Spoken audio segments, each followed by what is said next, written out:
سورۃ آل عمران۔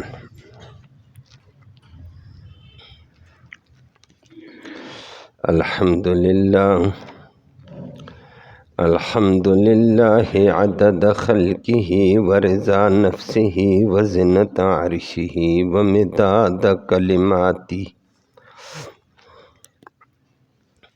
والصلاة والسلام علی صفوۃ رسلہ فخیر خلقہ محمد وآلہ وصحبہ، اما بعد فاعوذ باللہ من الشیطان الرجیم، بسم اللہ الرحمن الرحیم،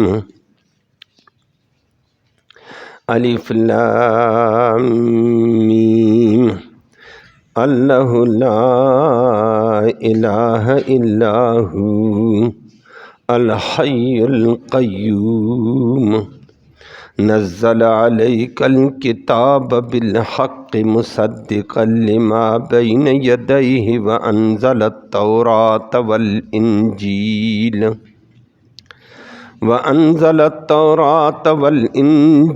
من قبل ھدی للناس وانزل الفرقان، ان الذین کفروا بآیات اللہ لہم عذاب شدید واللہ عزیز ذو انتقام۔ صدق اللہ العلی العظیم وبلغنا رسولہ النبی الامی الکریم۔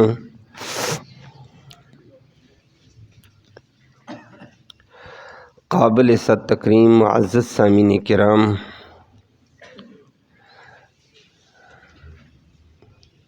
ابتدائی آیات ہیں اللہ رب العالمین نے اپنی الوہیت کے اس بات کی صفات کا تذکرہ فرما کر غیر سے الہ معبود ہونے کی نفی دی ہے، اور فرمایا کائنات میں اگر الہ ہے تو ایک اللہ کی ذات ہے۔ فرمایا کیوں؟ الہ وہ ہوتا ہے جس کے اوپر فنائیت نہ ہو، اور یہ ذات اللہ کی ہے۔ الہ وہ ہوتا ہے جو قادر مطلق با اختیار ہو، اور کل کائنات کے اوپر کنٹرول اختیار قدرت اللہ کو حاصل ہے۔ الہ وہی ہے۔ الہ وہ ہوتا ہے فرمایا جس کا علم محیط ہو، ذرے ذرے کو جانتا ہو، دردوں والوں کو، مصیبتوں والوں کو، پکارنے والوں کو بھی جانتا ہو۔ الہ وہ ہوگا۔ فرمایا یہ ایک اللہ ہے۔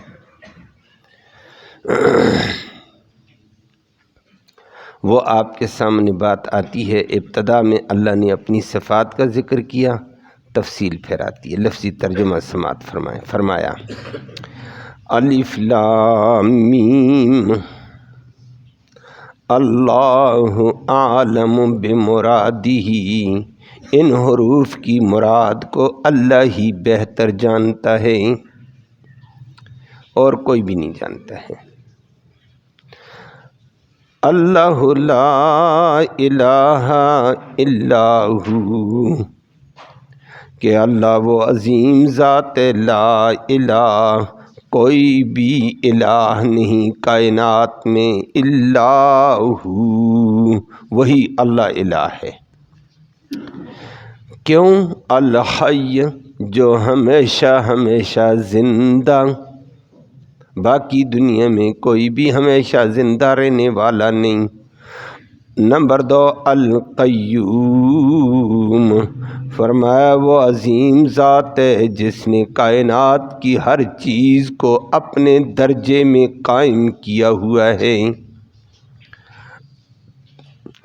نمبر 3 فرمایا اس کی اسی رحمت کا نتیجہ نزل، اس نے اتارا علیک نبی آپ پر بھی الکتاب، عظیم کتاب، بالحق حق کے ساتھ، مصدقاً وہ کتاب تصدیق بھی کرتی ہے لما ان باتوں کی بین یدئی جو قرآن سے پہلے توحید الہی کی ہیں ان کی بھی وہ تصدیق کرتی ہے۔ وَأَنزَلَ اور اس اللہ نے اتارا تھا التورات تورات کو، والانجیل اور انجیل کو، من قبل اس قرآن سے پہلے۔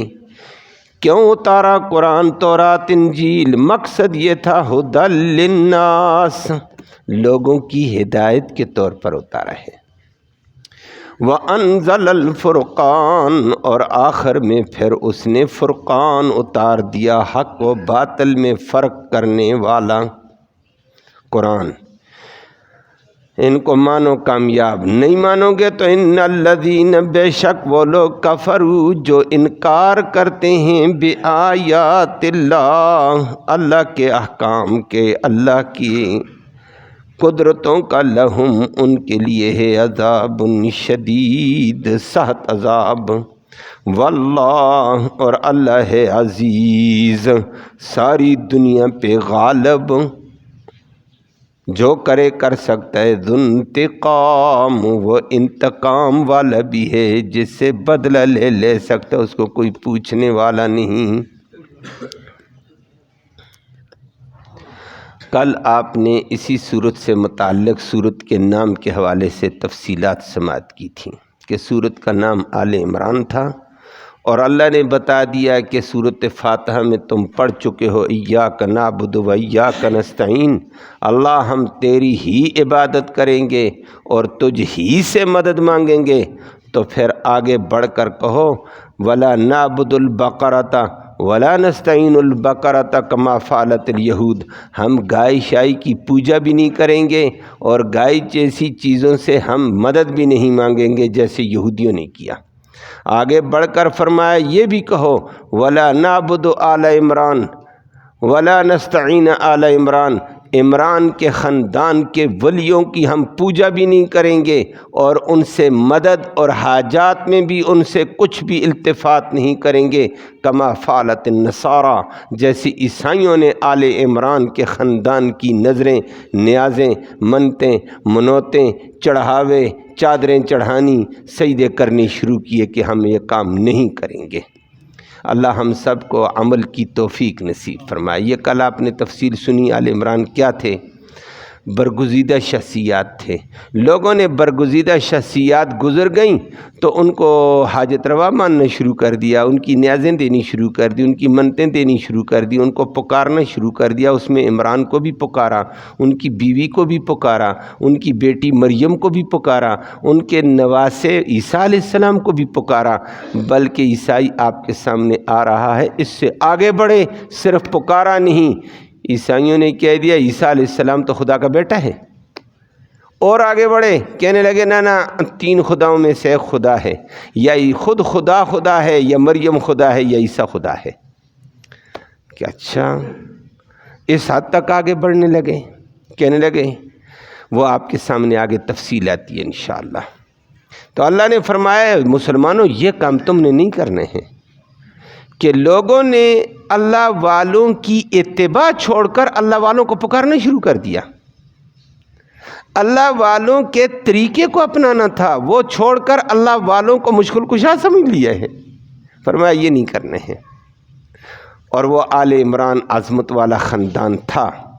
مختصر تعارف کل ہوا تھا، آج اگلی بات ہے، آگے انشاءاللہ تفصیل آئے گی۔ نبی کریم صلی اللہ علیہ وسلم نے عرب کی دنیا میں ریاست اسلامی، ریاست مدینہ قائم کر دی۔ وہ بڑھتی بڑھتی بڑھتی مکہ فتح ہو گیا، طائف فتح ہو گیا، یمن کے تحت فتح ہو گئے۔ ایک عرب کی اچھی خاصا علاقہ اسلام کے زیر تسلط آیا، اور اسلام کا ایک ولولہ آیا، اسلام کی قوت نظر آئی ہے، اسلام کو ایک اللہ نے شوکت اور دبدبہ عطا کر دیا۔ دنیا کفر دائیں بائیں اب کانپنے لگی۔ پہلے ان کے ذہن میں تھا محمد اور محمد کے چند ایک ساتھی کیا کریں گے، اب ریاست اسلامی قائم کر کے فتوحات کا سلسلہ چلتے چلتے چلتے مکہ فتح، حنین فتح، ثقیف فتح، ہوازن فتح، طائف فتح، یمن کے خطے فتح، عرب اکثر فتح. اس وقت دنیا سوچنے پہ مجبور ہوئی ہے کہ یہ برائے نام کام نہیں ہے، یہ کوئی حقیقت نظر آتی ہے اسلام. یہ برائے نام نبی نہیں ہے، یہ کوئی عظمتوں والا انسان نظر آتا ہے کہ علاقے کے علاقے زیر ہو رہے ہیں. یہ اس کا ایسے بناوٹی کام نہیں ہے، اس کا تعلق خالق کائنات سے ہے، جو خالق کائنات اس کے آگے دنیا کو زیر کرتا جا رہا ہے. اس وقت مختلف وفد آئے، انشاءاللہ آگے آئے گا. قرآن نے بھی ذکر کیا ہے وَرَأَيْتَ النَّاسَ يَدْخُلُونَ فِي دِينِ اللَّهِ أَفْوَاجًا.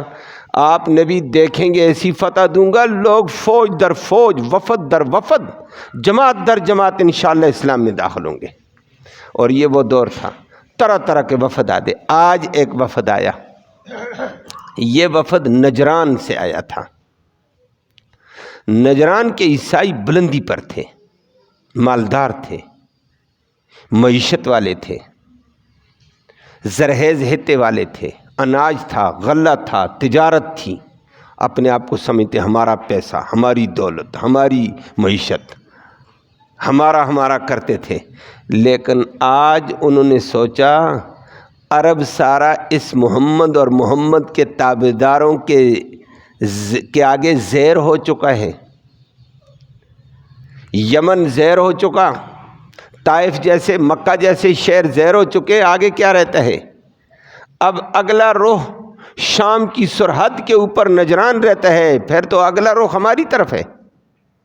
اور واقعتاً تھا، نبی کریم صلی اللہ علیہ وسلم وہاں تک پہنچ چکے تھے. بعد میں شام کے اندر پھر عمر بن خطاب نے اپنی مجاہدین اتارے تھے.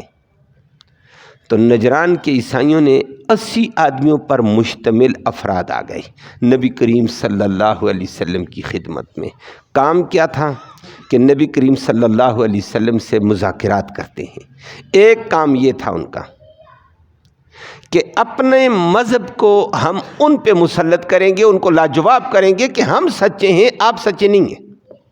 عیسائی سچے ہیں، اور ہم یہ ثابت کر کے دیں گے کہ عیسیٰ علیہ السلام الہ ہے. عیسیٰ علیہ السلام الہ کا معنی آپ کئی دفعہ سن چکے ہیں کہ الہ کا معنی مشکل کشا، حاجت روا، نفع دینے والا، نقصان دینے والا، منتیں ضرورتیں پوری کرنے والا، احتیاجیں پوری کرنے والا. جب وہ الہ عیسیٰ تو پھر عبادت کے لائق بھی عیسیٰ ہونا چاہیے. تو انہوں نے یہ دعویٰ دائر کیا. نبی کریم صلی اللہ علیہ وسلم نے ان کے اس دعوے کو توڑا، نبی کریم صلی اللہ علیہ وسلم سے بات کی ہے. وہ آج آپ کے سامنے آ رہا ہے. ان آیتوں میں بھی اسی کی طرف اشارہ تھا. دوسرا ان کا مقصد یہ تھا کہ ہم آپ کے ساتھ کمپرومائز کرتے ہیں. بہت سارے عرب میں لوگ اپنے دین پر رہ کر آپ کے قانون اسلامی کے تابع ہو چکے ہیں. مذہب ان کا اپنا ہے لیکن قانون اسلامی کے تابع ہو کر ذمہ ہو کر رہ رہے ہیں. خیبر کے یہودی تھے، بنو قینقاع تھا، بنو نذیر تھا، یہ اسلام کے تابع تھے. سارے یہودی گروپ تھے بڑے بڑے کہ ہم اسلامی قانون کے تابع زندگی گزاریں گے لیکن ہوگا ہمارا مذہب یہودیت، اور اسلام کے قانون کے تابع رہ کر، اسلام کے تابع رہ کر کام کریں گے. تو ہم بھی کہتے ہیں ہم عیسائی مذہب پر رہیں گے، ہم آپ کے ساتھ قانون آپ اسلامی مانیں گے لیکن مذہبی طور پر ہم عیسائی رہیں گے، ہمارے ساتھ ڈیل کی جائے. یہ دو مقصد تھے اس وفد کے. وہ آگے انشاءاللہ آئے گا. اس وفد میں ان کے سیاسی رہنما بھی تھے، مذہبی لیڈر بھی تھے، اور جاگیردار طبقہ بھی تھا جو پیسے کے بل بوتے پر دنیا کو نچانے والے آج بھی ہیں کہ ہمارا پیسہ ہے بھائی، بات کرو، سودا کرتے ہیں. یہ وہ اس دور میں بھی ہر دور میں ہے. تو ان کا جاگیردار بھی آیا ہوا تھا. نبی کریم صلی اللہ علیہ وسلم نے بعد والا دوسرا کہ اسلام کے تابع رہو گے، مذہب تمہارا، یہ بعد کی بات ہے. پہلے اللہ کے تمہارا دعویٰ یہ عیسیٰ علیہ السلام الہ، میرا دعویٰ الہ کائنات میں ایک اللہ ہے۔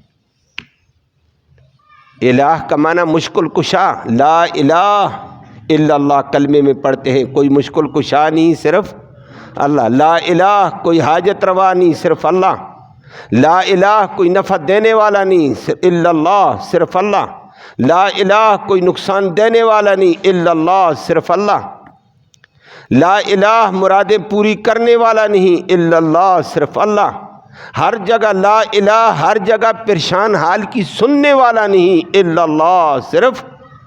جب یہ کام کرنے والا اللہ تو عبادت کے لائق بھی اللہ ہی ہے۔ عبادت ایک لازمی معنی ہم کرتے ہیں، وگرنہ الہ یا لہ الہ کا معنی یہ جو چند ایک میں نے کی، اس کے علاوہ متعدد معانی ہیں۔ تو نبی کریم صلی اللہ علیہ وسلم نے فرمایا الہ اللہ ہے، انہوں نے کہا الہ عیسیٰ علیہ السلام ہے، ان کا دعویٰ الہ عیسیٰ علیہ السلام، اور آگے قرآن ذکر کر کے کہے گا انہی کے دعوے کو رد کرے گا۔ لقد کفر الذین، وہ لوگ پکے کافر ہیں جو قالو یہ کہتے ہیں ان اللہ هو المسیح ابن مریم، کہ اللہ مسیح ابن مریم کا نام ہے، مسیح ابن مریم اللہ ہے، الہ ہے۔ فرمایا یہ کفر ہے۔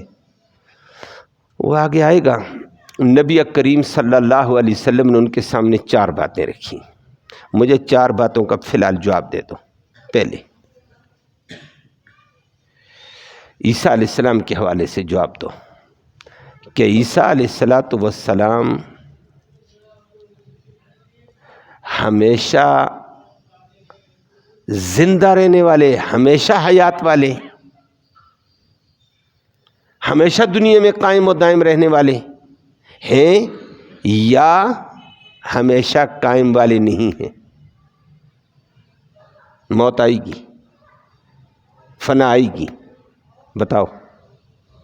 انہوں نے کہا، جواب ان کا نفی میں تھا کہ ہمیشہ زندہ نہیں رہیں گے، ایک وقت آئے گا فوت ہوں گے، ایک وقت ہوئے گا فنائیت آئے گی، ایک وقت آئے گا زمین و آسمان کا سارا کائنات کا نظام فنا ہے۔ نبی نے فرمایا فنا ہے، جس پر فنائیت آ جائے وہ خدا نہیں ہو سکتا، وہ الہ نہیں ہو سکتا ہے۔ الہ وہ ہو جس پہ فنائیت نہ آئے، جو ازل سے ہو، ابد تک ہو، دنیا کی ضرورتیں پوری کرے، دنیا کی احتیاجیں حل کرے، دنیا کی مشکلیں حل کرے، دنیا کی فریادیں سنے۔ جو خود فنا ہو جائے وہ فریاد کیسے سنے گا؟ جو خود فنا ہو جائے وہ ضرورتیں کیسے پوری کرے گا؟ جو خود فنا ہو جائے وہ محتاجیں کیسے پوری کرے گا؟ وہ الہ کیسے ہے؟ وہ لاجواب چپ۔ ایک بات نبی نے ان سے پوچھی، وہ ہمیشہ زندہ ہے؟ کہتے نہیں جی۔ فرمایا پھر الہ کیسے ہے؟ یہ پہلی آیت کریمہ میں اللہ نے اسی بات کا ذکر کیا ہے۔ اسی نبی کا جواب اللہ نے بعد میں قرآن اتارا، فرمایا نبی ان کو بتا دو اللہ لا الہ الا ہو، کہ اللہ ہی کائنات میں الہ ہے، عیسیٰ الہ نہیں ہے۔ کیوں؟ ہو الحی، ہمیشہ زندہ رہنے والا اللہ ہے، جو ہمیشہ زندہ رہے ازل سے ابد تک، وہی الہ ہو سکتا ہے۔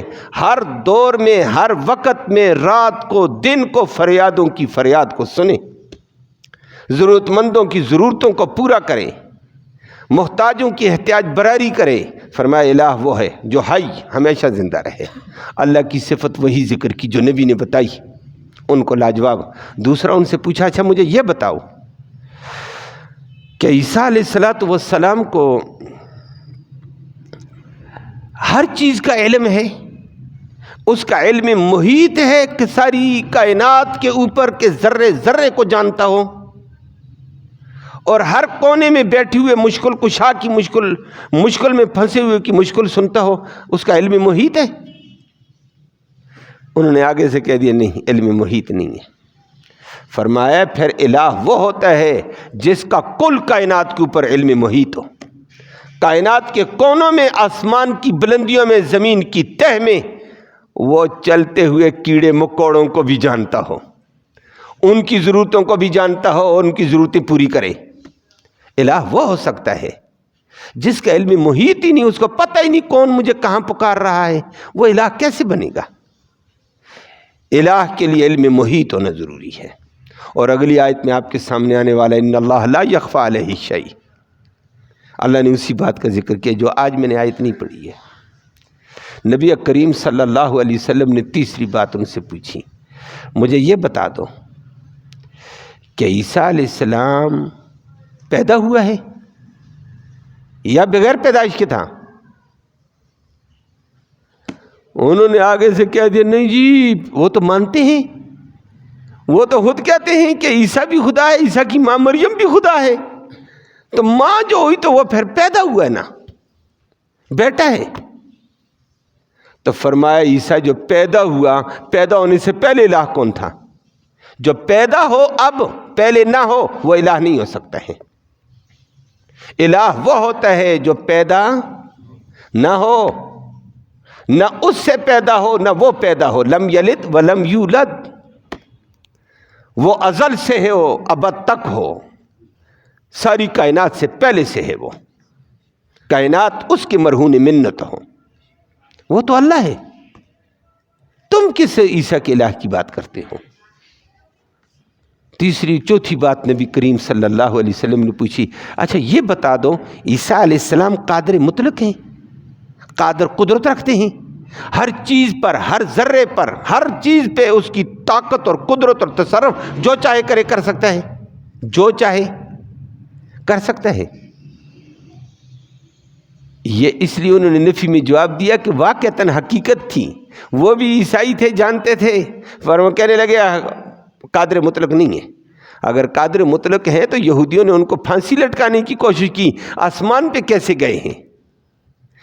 یہودیوں سے اللہ نے بچایا اس کو، قادر مطلق نہیں تھے یہودیوں کو پکڑے نچوڑ کے رکھ دے، ایسے نہیں تھا، تبھی تو بچاؤ کر کے گئے ہیں، یہودیوں سے بچے ہیں، عیسیٰ علیہ السلام اس کی مدد کو آئے ہیں، اللہ نے بھیجے ہیں، پھر آسمانوں پہ ان کو اٹھایا ہے، آج آسمانوں پہ محفوظ ہیں، تو قادر مطلق تو نہ ہوئے۔ انہوں نے کہا قادر مطلق تو نہیں ہے۔ فرمائے الہ وہ ہوتا ہے جو قادر مطلق ہو، جس کی قدرت، جس کا تصرف، جس کا اختیار ہر چیز پر حاوی ہو، جو چاہے کر سکتا ہے۔ اور یہ قادر کون ہے؟ صرف وہ ہمیں اس بات پہ قادر ہے، ابھی ہم بیٹھے ہوئے وہ بیٹھ کر اٹھنے نہ دے، سلا دے، کون پوچھے اس کو؟ چلتے ہوئے بندے کو وہ زنجیریں ڈال دے، وہ جی کیا ہو گیا جی اٹیک ہو گیا، ختم، برین ہیمرج ہو گیا، او جی فالج ہو گیا، دونوں ٹانگیں مشال ہو گئی ہیں، یہ اس کی طاقت ہے، جو چاہے کرے کر سکتا ہے، یہ اس کی طاقت ہے۔ تصرف اگر قدرت اور اختیار ہے کائنات کے ذرے ذرے پر، الہ پھر واللہ ہے۔ عیسائیت کو نبی کریم صلی اللہ علیہ وسلم نے یہ 4 باتیں ابتدائی مرحلے میں کی ہیں، یہاں کی ابتدائی آیتوں میں اسی بات کا ذکر کر کے اللہ نے اپنی صفات بتائی، یہ 4 صفتوں کا حقدار میں، الہ بھی پھر میں رب ہوں، اسی لیے اس کا ذکر کر کے فرمایا اس وقت وفد والے لاچار آ گئے، آگے چل کر آنے والا ہے، آگے تفصیل سے نبی کریم صلی اللہ علیہ وسلم نے توحید الہی بتائی نا، قرآن کی 80 آیتیں نبی کی تائید میں، اللہ کی شان میں، اللہ کی عظمت میں، اللہ کی قدرت میں، مخلوق کی عاجزی پر بڑی تفصیل کے ساتھ چلی ہیں۔ آخر میں نبی نے 3 دن مناظرہ ہوا تھا، 3 دن بحث ہوئی ہے۔ تیسرے دن نبی نے فرمایا تم لاجواب ہونے کے باوجود ضد پہ ہو، میرے ساتھ کل آ کر مباہلہ کر دینا۔ مباہلے کے بعد وہ ڈر گئے تھے، مباہلہ ہوا نہیں، وہ انشاءاللہ آگے آنے والا۔ تعالو آؤ یا اہل الکتاب تعالوا ندعو ابناءنا وابناءکم، تم بھی اپنے خاندان کو بلاؤ، میں بھی بلاتا ہوں، تم بھی اپنی عورتوں کو بلاؤ، میں بھی بلاتا ہوں، میں اپنے بچوں کو بلاتا ہوں، تم بھی بلاؤ۔ بد دعا کرتے ہیں، میں بد دعا کروں گا تم آمین کرو، تم بد دعا کرنا میں آمین، جو ہم میں سچا اللہ اس کو کامیاب کرے، جو جھوٹا ہے اللہ اس کو تباہ کرے، آ جاؤ میرے ساتھ بات کرو۔ اس کے بعد وہ بھاگ گئے، انہوں نے کہا ہماری توبہ۔ ان کا جو مذہبی لیڈر تھا اس کو کہا مباہلہ کرے گا، اس نے کہا توبہ، سچا نبی ہے، دلائل اس کے بڑے مضبوط ہیں، سچے نبی کے ساتھ مباہلہ کر کے اٹھے گا کون، یہیں فنا ہو جاؤ گے، توبہ کرو۔ کہا پھر کیا کرتے ہیں؟ چوتھے دن آئے، کہتے کمپرومائز، ہم آپ کو ٹیکس دیں گے۔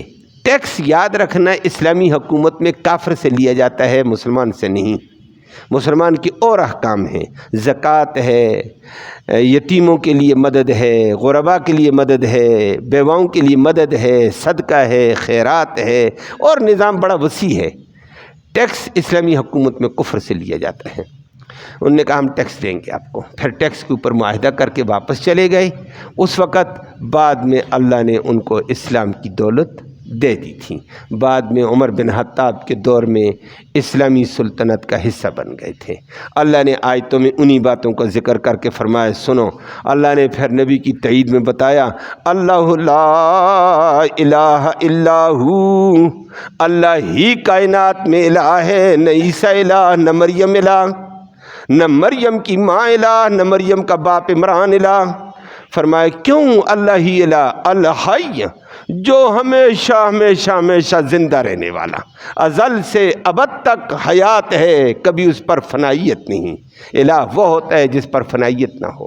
القیوم، اللہ وہ عظیم ذات ہے جس نے کل کائنات کو قائم کیا ہوا ہے، زمین کو اپنی جگہ قائم، آسمانوں کو اپنی جگہ، انسانوں کو اپنی جگہ قائم، فرشتوں کو اپنی جگہ، حشرات الارض کو قائم کیا ہوا ہے، فضاؤں کو، ہواؤں کو، کروں کو اپنی اپنی جگہ معلق کیا ہوا ہے، شمس و قمر کو اپنی جگہ رکھا، سیاروں کو اپنی جگہ رکھا، وہ کل کائنات کو قائم کرنے والے کی قدرت اور تصرف کو دیکھو، یہ اللہ ہے، الہ اللہ ہو سکتا ہے۔ فرمایا پھر اس اللہ نے کیا کیا تمہاری رشد و ہدایت کے لیے؟ وہ اللہ ہو کر پھر تمہیں ڈھیلا بھی نہیں چھوڑا، عقل بھی دیا، ساتھ کتاب بھی دی، ساتھ نبی بھی دیے۔ سمجھاؤ ان کو۔ نزل علیک الکتاب، اس رب نے اتارا نبی آپ پر عظیم کتاب، بالحق، حق کے اظہار کے لیے کہ قرآن جا کر حقانیت کھول کھول بتائے۔ اور وہ قرآن بھی ایسا ہے، پہلے والے یہودی ہوں یا عیسائی، مصدقا لما بین یدیہ، ان کی کتابوں میں جو توحید کا درس ہے، رسالت کا درس ہے، قیامت کا، یہ قرآن اسی کی تصدیق کرتا ہے، یہ بھی وہی توحید بیان کرتا ہے، یہ الگ بات تو نہیں کرتا ہے، وہی قیامت بیان کرتا ہے، وہی رسول کی حقیقت کو بیان کرتا ہے۔ رسول کون ہوتا ہے؟ وَأَنزَلَ التَّوْرَاةَ وَالْإِنْجِيلَ، اس رب نے تورات کو بھی اتارا تھا، انجیل کو بھی اتارا ہے۔ اپنے وقت کی ضرورت کے لیے تورات تھی، پھر وقت کی ضرورت آئی انجیل آ گئی، من قبل اس قرآن سے پہلے تھیں، لیکن قرآن بھی، تورات بھی، انجیل تھے کس کے لیے؟ ہدی للناس، انسانوں کی ہدایت کے لیے آئے، اور انسان ان سے دور رہ کر برباد ہو تو اس کی اپنی غلطی ہے۔ فرمایا اس رب نے کرم کیا، کتابیں اتار دی ہیں۔ وَأَنزَلَ الْفُرْقَانَ، اور آخر میں حق و باطل کا فرق کرنے والا عظیم فرقان قرآن اتار دیا کہ ہر حق اور باطل کا امتیاز کر کے جائے گا۔ فرقان کا یہی معنی ہوتا ہے۔ اور فرمایا اب تم نہیں مانو گے، ان الذین کفروا بآیات اللہ، اور وہ لوگ جو اللہ کی ان آیتوں کو، ان احکام کا انکار کریں گے، لہم عذاب شدید، ان کے لیے درد سخت ترین عذاب ہوگا۔ اور اللہ عذاب دینے پہ آئے، نہ عیسیٰ علیہ السلام چھڑائے گا، نہ مریم چھڑائے گی۔ واللہ عزیز، اللہ غالب ہے، اس سے کوئی آدمی گرفت میں نہیں نکل سکتا۔ عیسائیوں کا عقیدہ غلط، یہودیت کا غلط، فلاں چھڑا دے گا، فلاں چھڑا دے گا۔ فرمائے نہیں، ذو انتقام، وہ بڑے انتقام والا ہے، وہ اپنی توحید کے لیے انتقام لے لے، تم کہیں جا نہیں سکتے ہو۔ اللہ ہم سب کو اپنی توحید پر، قرآن پر قائم و دائم رہنے کی توفیق نصیب فرمائے، اور آگے 2 صفتوں کا انشاءاللہ کل ذکر ہوگا۔ اللہ ہم سب کو عمل کی توفیق نصیب فرمائے۔ اللہم صلی